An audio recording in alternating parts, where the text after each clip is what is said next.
Sebelum ke Bang Ara lagi, sebelum kita menggali apa yang dimaksud dengan mengikuti langkahnya Pak Jokowi, kita ada satu informasi berikut ini pemirsa, cuplikan dari sejumlah media-media yang ada di tanah air. Mungkin bisa diputarkan teman-teman? Marwarar Sirait belum kepikiran masuk parpol lagi usai hengkang dari PDIP. Itu judul yang pertama. Next kita lihat ada informasi lagi nih. Bisa diputarkan selanjutnya. Nah, setelah cabut dari PDIP, Marwarar Sirait belum kepikiran masuk partai lagi. Nah, ini yang kedua informasinya pemirsa, kami cuplik juga dari FIFA. Setelah cabut dari PDIP, Marwarar Sirait dikabarkan ke parpol KIM. Ke parpol Golkar nggak ya kira-kira? Udah ada tawaran itu belum Bang? Kemudian ada lagi, Marwarar ditunggu di rumah PAN, soalnya udah keluar dari PDIP. Oke, udah ada beberapa partai, Golkar, kemudian PAN. Ada lagi nih cuplikannya nih. Banyak yang mau meminang nih kayaknya Bang Marwarar ini. Ada lagi. Kemudian juga dengar-dengar nih katanya pemirsa selain itu juga ada kayaknya tawaran dari PSI. Banyak lah pokoknya partai-partai yang berusaha tampaknya mengapproach, mendekati Bang Marwarar untuk menjadi bagian dari partai tersebut. Sebelum kita menggali kenapa yang dimaksud dengan langkah Pak Jokowi tadi, saya mau kesini dulu Bang Ara. Sudah banyak dapat tawaran ya Bang Ara ya? Nggak boleh sombong ya, tapi memang ngobrol-ngobrol ya kita kan rata-rata teman-teman lama ya, udah saling kenal gitu, jadi udah saling mengerti lah, saling paham gitu ya. Masing-masing semua orang termasuk saya apa kekurangannya, apa yang mungkin sedikit-sedikit bisa kita miliki. Tentu saya hidup ini kan pertimbangan itu kan juga lingkungan ya. Jadi saya juga tanya lingkungan saya kepada tentu sebagai politisi yang cukup lama ya di Indonesia. Bayangin aja kamu, saya SD aja saya udah pasang spanduk PDI di Bundaran HI. SMA kelas 2 saya udah jadi saksi di TPS di Jalan Bakti di dekat rumah bapak saya. Waktu 27 Juli itu, peristiwa 27 Juli, saya bertarung di lapangan untuk membela kawan-kawan saya di dalam. Ada saksinya Ketua DPP Mbak Ning, ya ada Bang Audi Tambunan, kita sama-sama berjuang. Jadi akan kemanakah saya? Saya juga perlu mendengar orang tua saya, keluarga saya, ya sahabat-sahabat saya, pendukung-pendukung saya. Saya nggak bisa bergerak sendirian dan untuk begitu. Tapi saya sampaikan tentu pada waktunya saya akan berdoa ya terakhir untuk menentukan langkah. Karena kita memang bukan seorang religius. Menentukan langkah besar dalam hidup kita itu pasti berdoa. Langkah kecil aja berdoa, apalagi langkah besar. Tadi kan kita ngelihat tuh kalau yang di informasi-informasi yang kita cuplik dari online tadi ada sekitar 3 partai lah yang berusaha untuk approach Bang Ara untuk bergabung bersama. Sebenarnya lebih dari itu nggak Bang? Lebih dari jumlah itu? Lebih. Yang mana yang paling kena Bang? Pak Bang mengatakan memang oke lah, kita harus berdoa, kita harus berdiskusi, tapi yang mana yang paling dekat? Abang tadi mengatakan beberapa kali saya ingat soal politik suci, ajaran ayah dari Abang. Yeah. Yang mana yang paling dekat? Saya pikir dalam beberapa hari ini saya akan putuskan, dan juga pembicaraan intensif ke beberapa teman sudah kami lakukan, ya. Dan itu tentu mesti 2 arah kan. 2 arah, kecocokan itu kan suatu hubungan itu kan nggak bisa bertepuk sebelah tangan, harus dua-duanya. Itu baru namanya hubungan yang saling menghargai, cocok, saling mempelajari, profiling, identifikasi. Baru pada waktunya kita mantap. Seperti saya mengambil langkah pamit, tentu saya tadi katakan saya berdiskusi dengan sahabat terdekat, keluarga, pendukung, ya, konsultan politik, bahkan yang membina rohani kami, pendeta saya. Dan kita mengambil langkah itu dengan mantap, dan kami percaya itu langkah yang bukan karena emosional, bukan karena sesuatu yang tidak baik, tetapi juga baik untuk bagaimana ke depan lebih baik gitu loh. Oke, Bang, memanglah kita kalau apapun langkah, mau kecil mau besar, selalu kita kembalikan kepada Tuhan. Tetapi tadi juga cukup menarik ketika Abang mengatakan bahwa saya konsultasi, beberapa kali Abang mengatakan konsultasi dengan konsultan politik. Memang apa yang dikatakan oleh konsultan politik jika Abang tetap berada di PDIP dan tidak pamit dari PDIP? Konsultan politik yang saya konsultasi nggak satu orang, banyak. Apa yang saya mereka berkawan, sampaikan? Beda-beda pandangannya. Beberapa diantaranya apa Bang? Saya tentu harus menghormati pandangan beda-beda. Ada yang tidak setuju, ada yang setuju. ada yang pada umumnya kalaupun pamit ya dengan dengan juga cara yang baik ya, begitu. Dan sebagai saya pikir hal-hal yang baik. Kalau bisa juga itu mengedukasi, ya mendidik juga bagaimana kalau kita katakanlah sudah tidak sama-sama lagi, ya ada suatu hal yang gentle dikatakan. Tentu saya mempelajari. Tentu sebelum saya sampai dalam peristiwa hari Senin kurang lebih 10 hari lalu itu, saya banyak berkomunikasi dengan berbagai pihak selama mungkin 2 bulan, 3 bulan sebelumnya.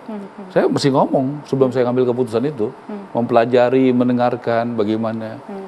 Nggak mungkin kan tiba-tiba gitu ya, ngambil keputusan besar tanpa pertimbangan, tanpa data, tanpa doa apalagi, nggak bisa.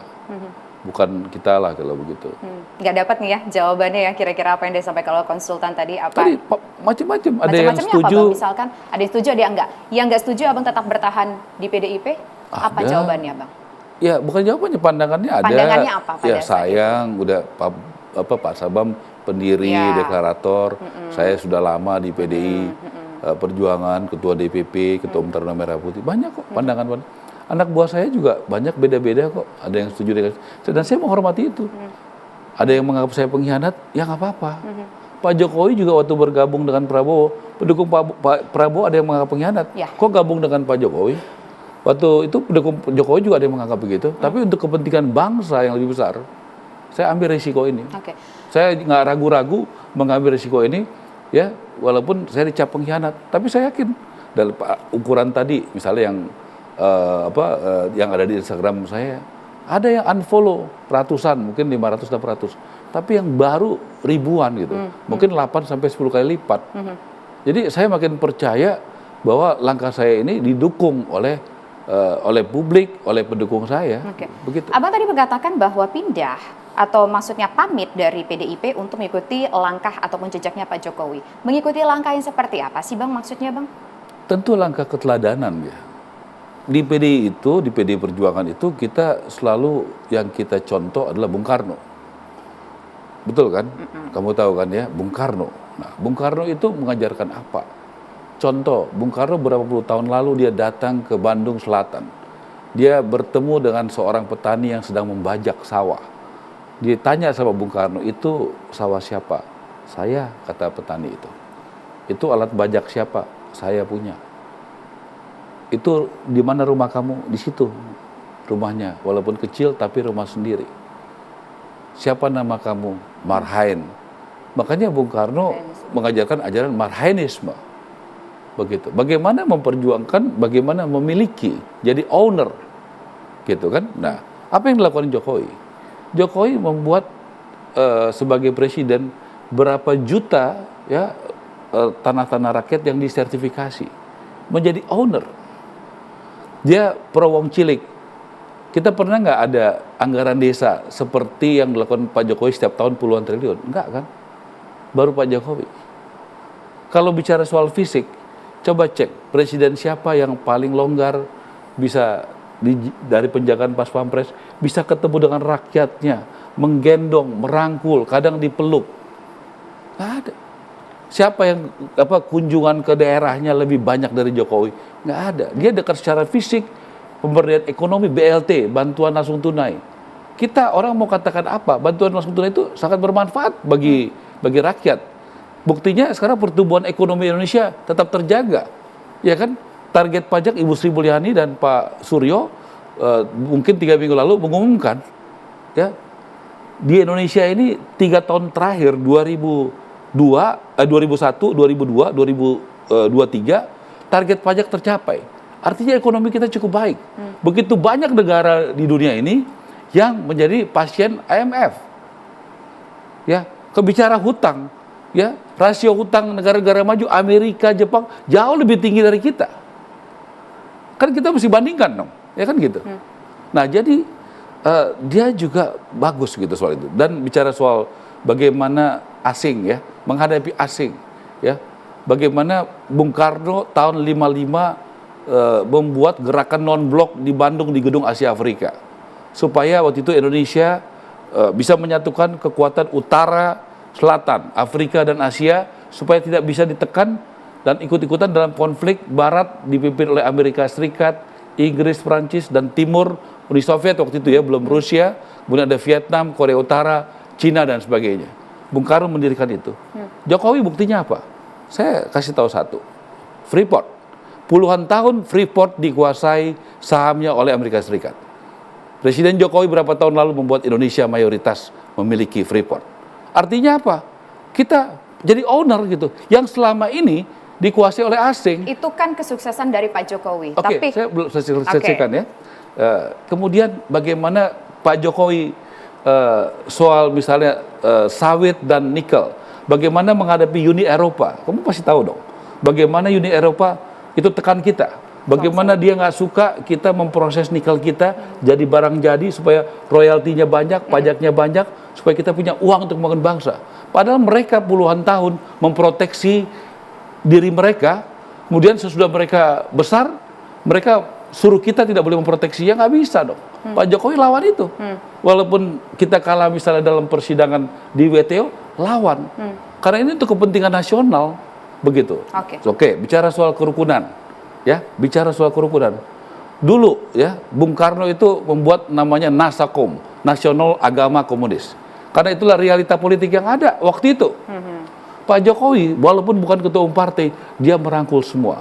Dan partai-partai dengan tidak marah-marah, dengan santun, dirangkul. Dan saya harus katakan, kepuasan publik Pak Jokowi 83%. Ya, tertinggi di dunia saat ini.